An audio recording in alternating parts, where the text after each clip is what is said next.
Your Locked On Stars, your daily podcast on the Dallas Stars. Part of the Locked On Podcast Network, your team every day.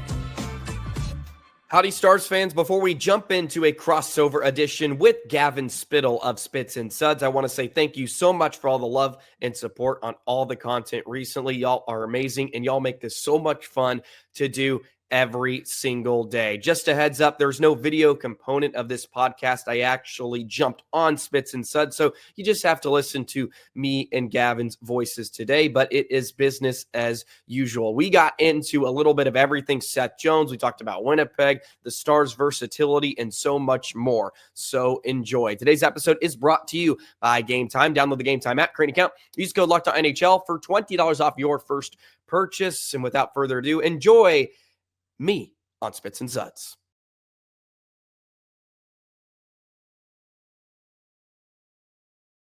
Welcome to another edition of Spits and Suds. So great you can join us. I'm Gavin Spittle of 105.3 The Fan. Thank you so much for listening and, as always, supporting Spits and Suds. Got a good one for you today as we talk Stars in the NHL with the host of Locked On Stars. He is also the play-by-play announcer for the Corpus Christi Ice Rays in the NAHL. If you're wondering what the NAHL is, it's a terrific league where a lot of these kids, it's a junior league, a lot of these kids go on to college. There's been NHLers. In fact, Connor Hellebuck is one of those former players. Ben Bishop is another one that played in the NAHL. He is with the Corpus Christi Ice Rays as well. It's Joey Erickson. How are you? I'm doing great. Glad to be on with you once again. Every time we get together, it seems to be good stuff. So excited to be here. Appreciate you having me on again and ready to chop it up. Yeah, absolutely. And quickly, the Corpus Christi Ice Rays are going to have a series, kind of a home and away against the Lone Star Brahmas coming up. So next week, it'll be a cool, nice tilt in as kind of like the back and forth as far as who's going to be in the top of the division in the NAHL between Lone Star playing out of North Richland Hills and Corpus Christi. Yeah, these are going to be massive games for us. On the bright side for Corpus Christi, it's been 5 or 6 years since they've been back into playoff contention, and they've had such a great season. I'm just happy I brought some luck down here to the Of course, to the it's all Coastal you. Bend. It's all the play-by-play guy. I guess so. Yeah, and they're playing so great. And these two teams just they despise each other, Gavin. It actually is a lot of fun because there is some of that animosity. Yeah. So if anybody can make it out to North Richland Hills and NITEX Sports Center next weekend, Friday, Saturday, Sunday, you get a 3-game weekend. Come say hi to me. I'm pretty much right in the middle of the stands when I'm doing the game. Oh, nice. And enjoy some hockey. It really is good, as you mentioned. Like, there's a lot of good talent. It's young, and it can be fun. And I promise you, there'll probably be some fireworks. Oh, that's awesome. That's awesome. All right. Last night in the NHL, Winnipeg with a big overtime win in Colorado, 3-2. And I wanted to start with Winnipeg because I've talked in circles with people in Winnipeg, and they said, well, I don't really believe in Winnipeg. And I understand the first-round exit last year, Joey, but at the same time, a plus 50 goal differential. You have clearly the Vezina leader and Hart Trophy candidate in Connor Hellebuck in net with a 2.02 goals against and a 927 save percentage.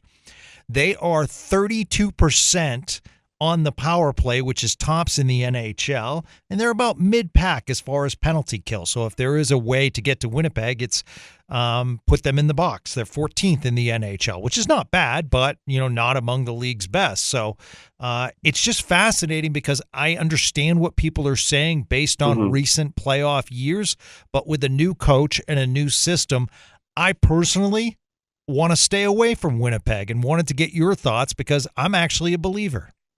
Yeah, that's an interesting conversation because if you asked me last year, I was not a big fan of Winnipeg and was not worried at all if the Stars had run into them. But I tend to agree with your viewpoint from this season. I think they could be really dangerous, especially with the depth scoring they're getting. And Kyle Connor is such an elite scorer. Yes.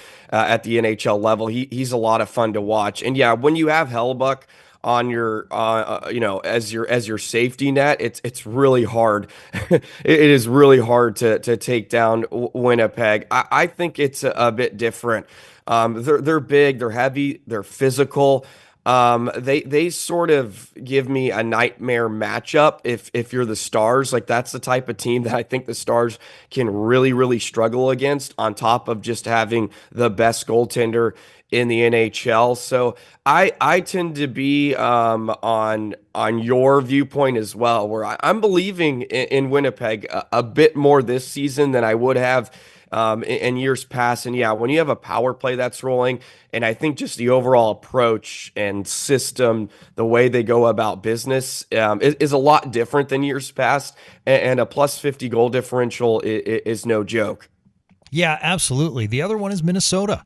And Minnesota's getting some great goaltending, and they're sticking around too. So, the Central, as far as 2 and 3, with Dallas and Colorado, is going to be in the mix as well. This is kind of fascinating, and all 4 teams are playing at a very high level. Then you have Utah looking on the outside, but Utah beat Winnipeg the other night, so Utah has had some injuries, but there's a lot of talent on that Utah squad as well. The Central is very tough. Yeah, Minnesota's interesting, and they've done a great job of just sort of staying afloat with all the injuries. Amazing. I mean, you can go down a list. And cap issues. Yeah, and cap issues from years past. Brodin, I just saw that Kaprizov was activated from the IR, so he's coming back.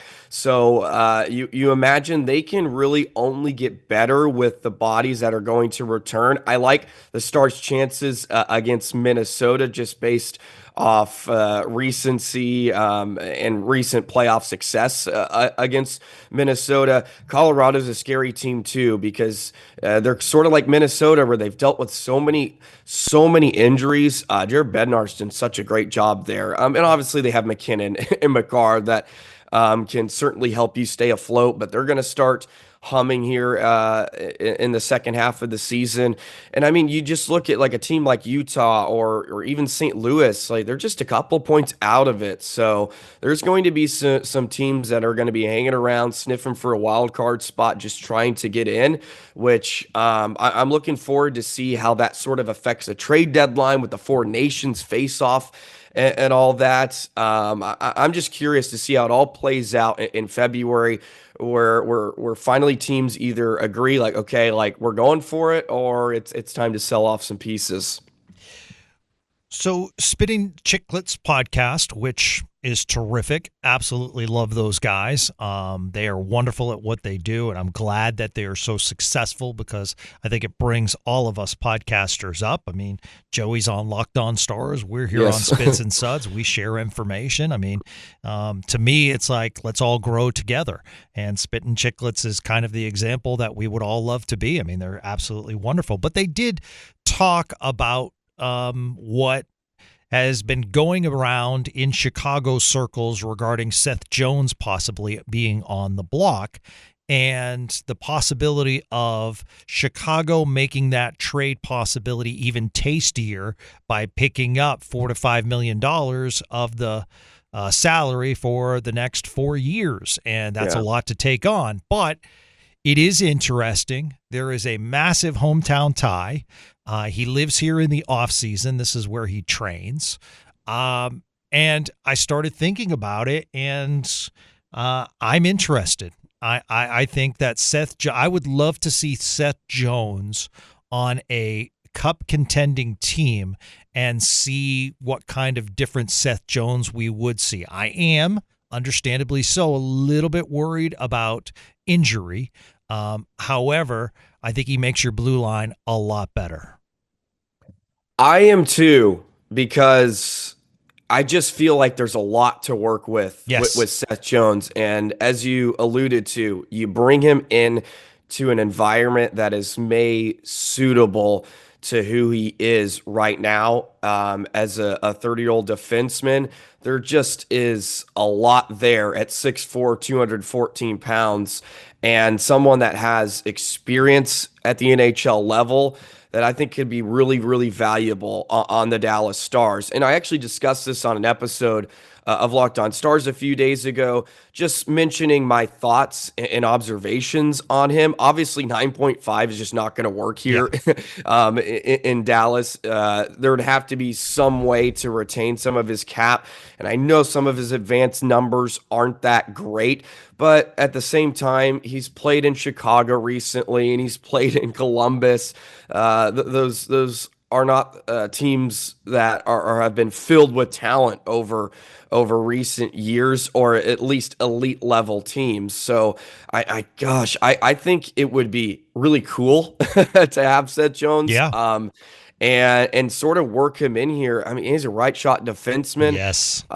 Maybe it's a sort of reclamation project that may be scary to some Stars fans because you feel like you're doing that with Matt Dumba right now, and some others. But I think Seth Jones is a good player, and if you could get him here in Dallas, I think he can make a big impact. Yeah, absolutely. And you would not be asking Seth Jones to necessarily hop ahead of Harley and Heiskanen. I could easily see him in a second pairing, and the guy kills penalties as well, and he also plays on the power play. So there's a lot of versatility there. And I mean, just think about it. You have, let's just say you go Heiskanen and Harley on the first pairing. I've always thought Heiskanen should be back with Lindell.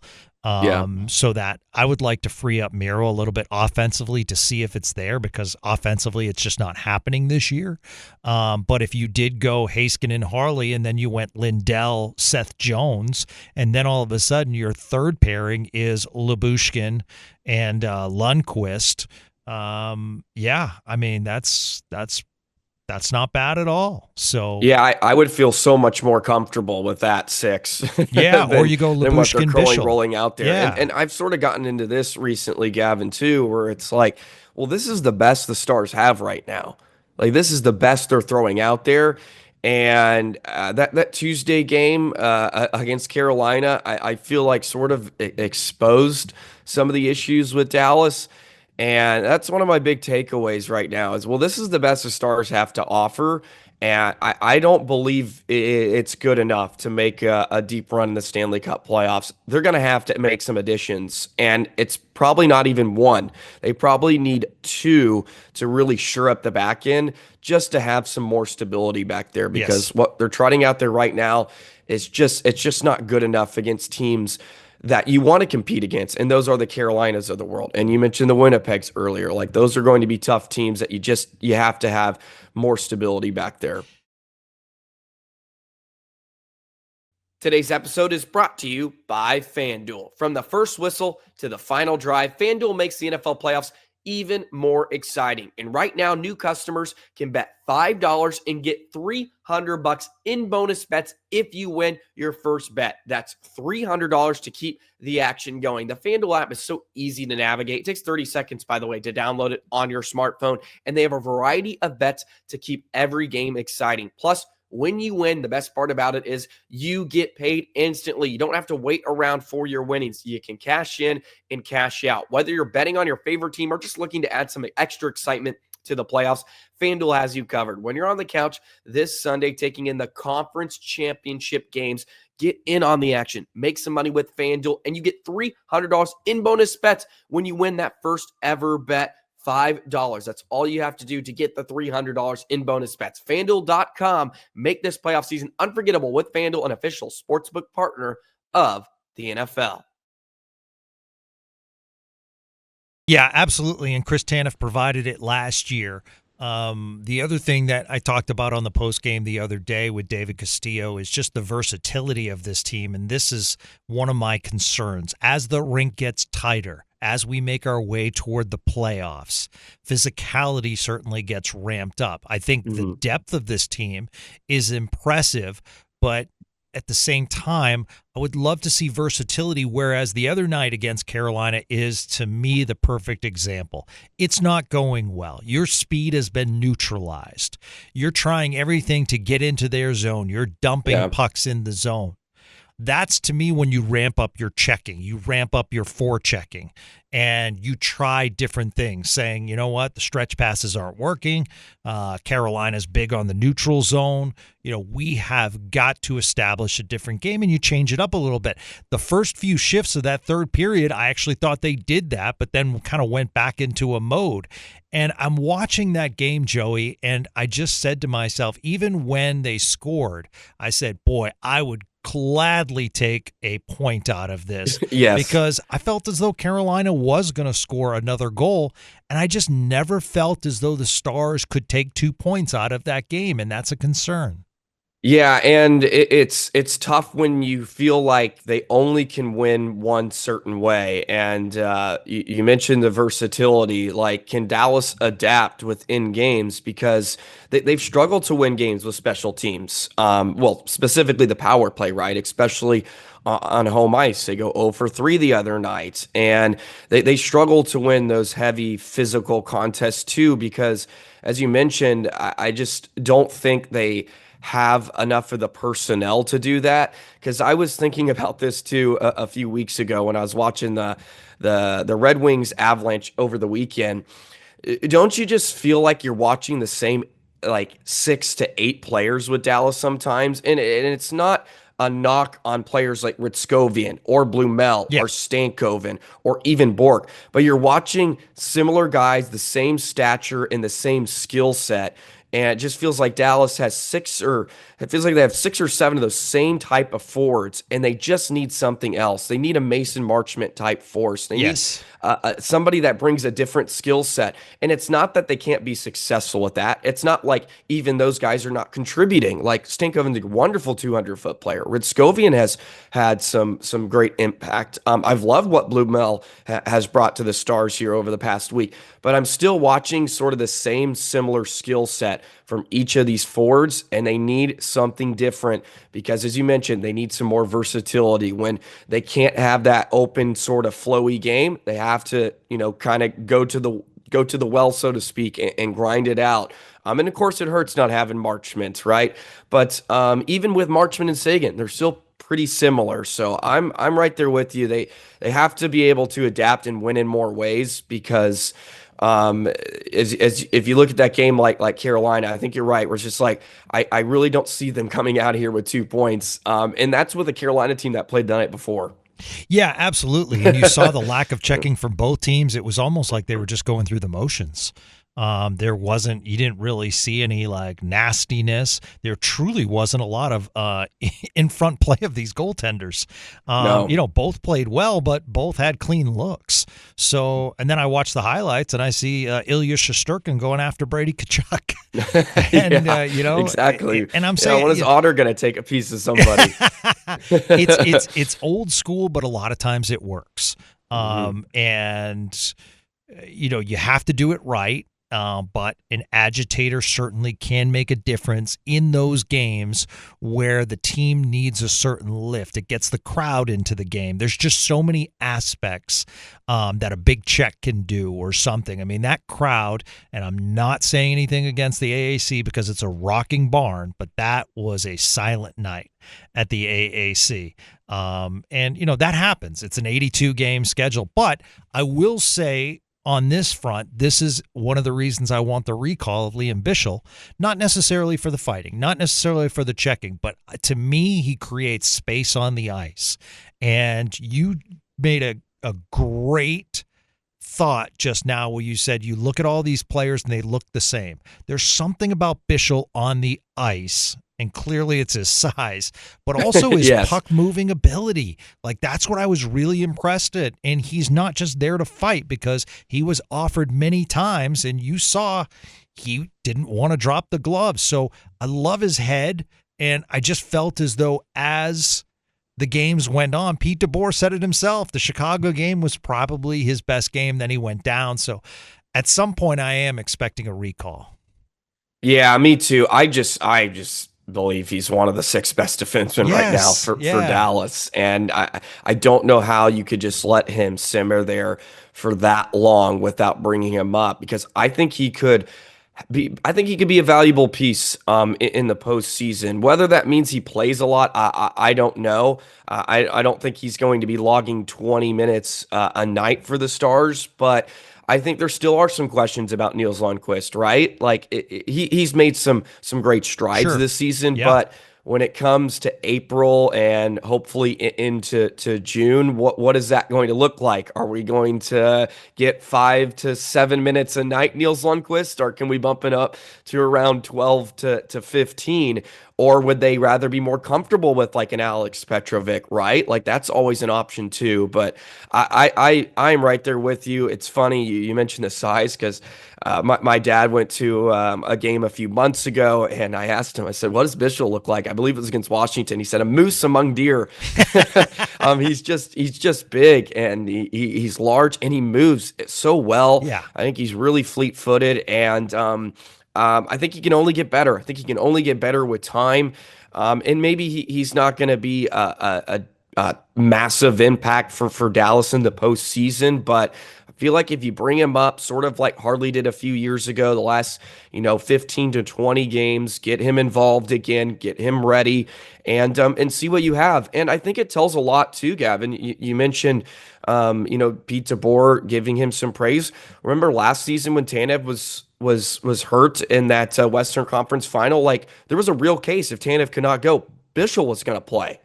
they were going to have Bischel just throw in a rookie over like Niels Lundqvist. So they obviously trust him, I think, quite a bit. And I wouldn't be surprised if he is recalled soon, as you mentioned.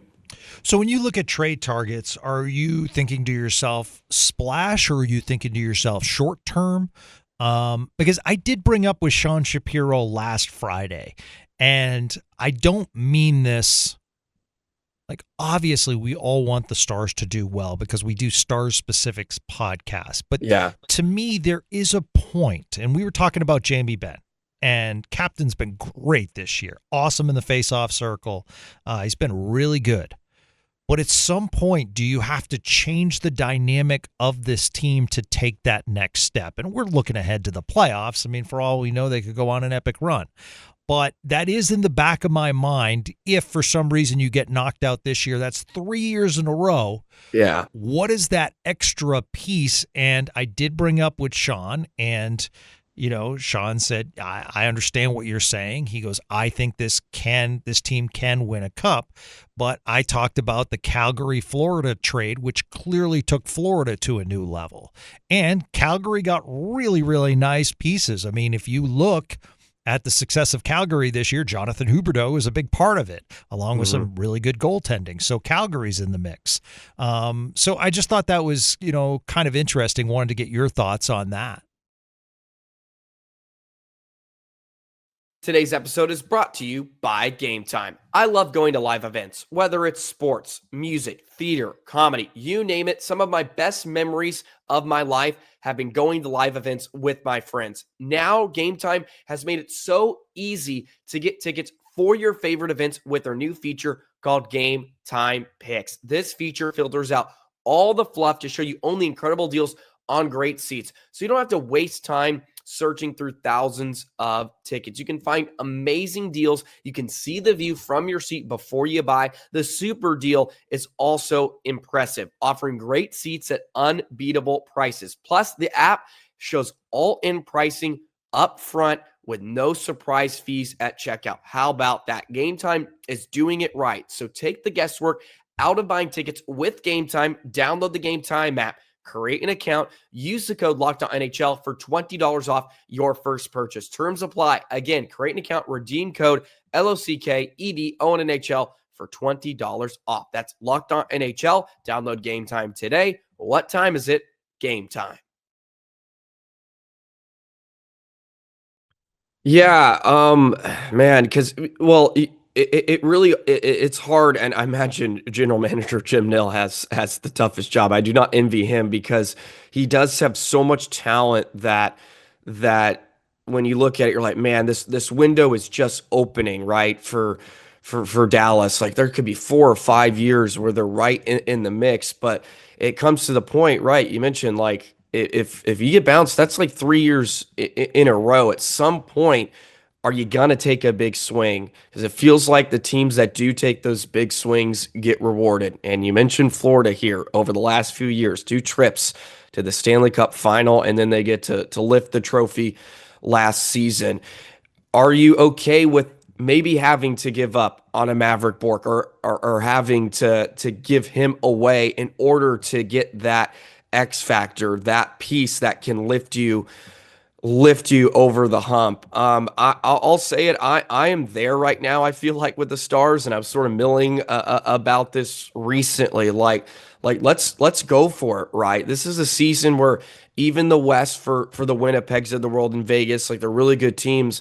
I think if you can go out there and make sort of a splash, and JT Miller's out there. I'm not saying Dallas should go after him, but that's the type of player I think Dallas needs to sort of have their eye on. A scoring center iceman / wing point per game guy. You may have to mortgage some of your future, but it's about right now, and that's what it's always about. Can you get the job done?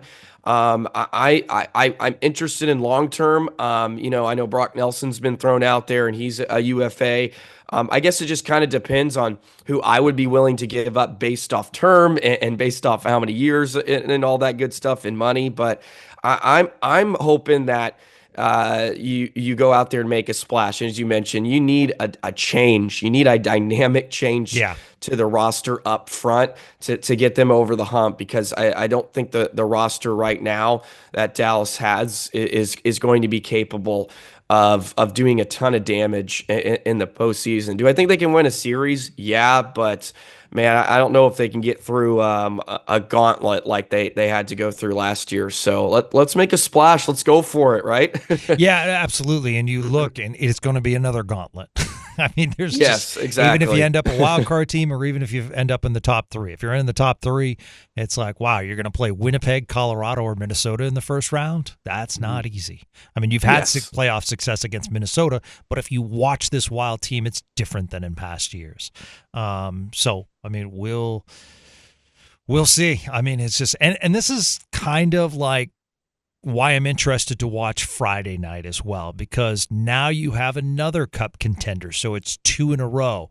Yeah. And let's see how they come out on Friday night against Vegas. Saturday is not going to be easy because St. Louis is much better than a lot of people thought they would be, as Doug Armstrong continues to build that team and new coach Jim Montgomery. So there's always going to be a little extra sauce from the coaching staff to get 2 points in Dallas. But at the same time, Vegas is interesting because Vegas to me is one of those teams that can be physical. Vegas, you put them on the power play and it's like, oh boy, here we go. Even though the Stars are the number 1 kill team in the NHL. So interested to see Friday night.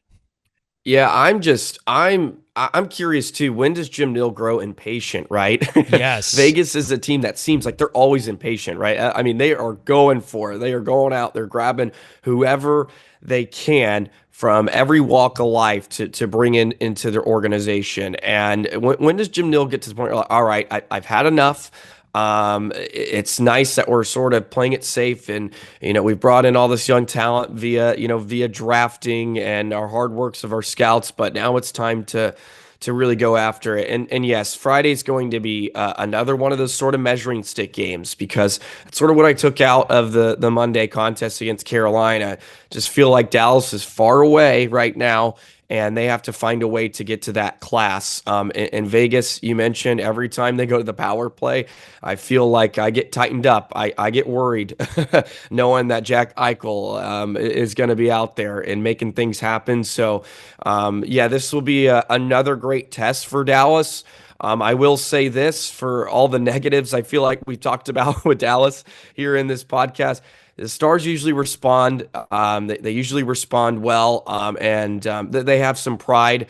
And I'm looking forward to watching them take on a very, very good Vegas team, and it should be a good one. There's obviously some recent history there. It's going to be on ESPN, so it's a national TV game, and hopefully the good guys come out on the right side of the result.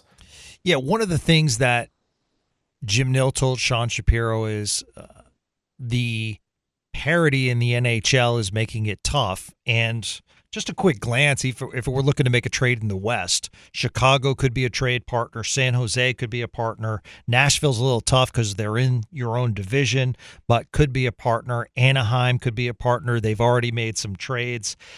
Seattle is a potential partner, but after that, there's still a lot of potential as far as wild card. You could even see like a Utah add some pieces. And then you look at the East. Detroit's been really good lately. You really have the Islanders and Buffalo. I mean, maybe if it's the right deal for Pittsburgh and Philadelphia, but the bottom line is there aren't as many teams out of it, and Jim Nils says that because of that, the asking price is that much higher. So I think exactly. That's where the patience is, and we've talked about it on Spits and Suds with Four Nations. It's very tough to make a trade, let's say, for a Brock Nelson. He plays for Team USA. He goes down. He's now out for 4 to 6 weeks. Well, you traded some pretty good assets to get him, and you need him. So that's, I think, the other thing, because these guys are going to go, it's not like an all-star game. These guys, to me, are going to go hard to play for their country. Yeah, I that's why I believe too. It's probably going to be a frenzy post Four Nations face-off, where teams and we got a couple more weeks here. Maybe some maybe some teams slip, and then they have to have the come to Jesus moment where like, okay, maybe we're not where we need to be. So I think you're right. The patience is going to have to come post that tournament before teams are willing to either admit that they're not going for a run, and then the asking price comes down. But that's a great point, especially with teams in the mix. I mean, you look at the East, right? I feel like there's 8 to 10 teams that were within like 5 points of the second wild card. So there's a lot in there. Pittsburgh's interesting because I know Pettersson's sort of been thrown out there. Their rear guard, who I think I looked at in the offseason a bit. And I think he would be. He's a left shot, but he's $4 million cap hit at in his 5th year. I'm at 28 years of age, so like that could be a potential add for Dallas too. 6'4", some big size. So Pittsburgh, I would keep my eye on too. But it's just such a logjam right now of teams that are gonna be in the mix. And I think the Four Nations face-off is going to be exciting too. I can't wait for that. So I'm intrigued for the whole thing. And then what's going to happen? Postpone that. Yeah, it's going to be a lot of fun. Excited in the next few weeks for Four Nations. And if you want to check out some great hockey, Joey will be on the play-by-play for the Corpus Christi Ice Rays as they take on our very own Brahmas next week. And if you have not watched NHL hockey, NAHL hockey, it's in North Richland Hills. It's a terrific brand. It's hard-hitting. It's physical. The Brahmas certainly have that style. And, it's going to be a good one as they fight for position. So there's that, and also the terrific podcast that Joey does, Locked on Stars, where he talks Stars daily. It's called Locked on Stars. I've been on the program, and it's wonderful. So make sure you add that to your podcast list. Joey the Jet, you're always great, man. Great to have you on. Oh, appreciate the tire pump there at the end. Love jumping on with you. Thank you so much as always. And I'm going to throw this up on Locked on Stars too, so some of our listeners can get a taste of what we're cooking up here. Spits and Suds is so great, and thank you for what you do and all the guys you bring on and all the women and men you bring on to give them some light. And I know Stars fans are very appreciative. I am, of course, for what you've done for me and my little career too. I love you guys at the Fan, and appreciate you again. Have a great day, man. And look forward to catching up again. Just a real quickie, because I thought of this. So you're seeing more and more play-by-play announcers and their passion as far as, because now, pull back the curtain, they work for the team. So when it gets ugly, obviously the play-by-play announcers show emotion. Well, in the NAHL, a lot of times there's not much space between the announcer booths. So the question I have for you is, has it ever gotten ugly as far as play-by-play between you and another announcer? No, fortunately, I have not ran into that dilemma over my past few seasons in the North American Hockey League, which is great. Most of the play-by-play guys, I mean, 98% of these guys are absolute beauties, and we keep it very, very civil. That doesn't make for a I good haven't had Spits any and run-ins. Stories. I think it's just the teams you got to worry about between those guys. So that's good. I don't have to worry about any of my peers, fortunately. Well, you'll get terminated, but you can at least come on this podcast and tell a great story. Yeah, I I guess so. Maybe I could do it for the viral moment, right, Gavin? No, they're awesome, which is good. And in the South too, there's multiple guys from North Texas, including myself, which is great to see. Nice. There's one New Mexico, Jason Thomas, who's awesome, and then David in Oklahoma. They all came from North Texas. I know one went to UNT, one went to Oklahoma, so that's really awesome too to see.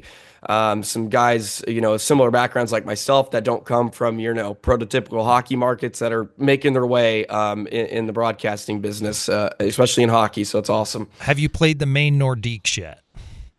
We have not. The only time we would get a chance to play them would have been in the North American Hockey League showcase at the beginning of the season. The team I was with last year, we did end up playing Maine, actually. Nice.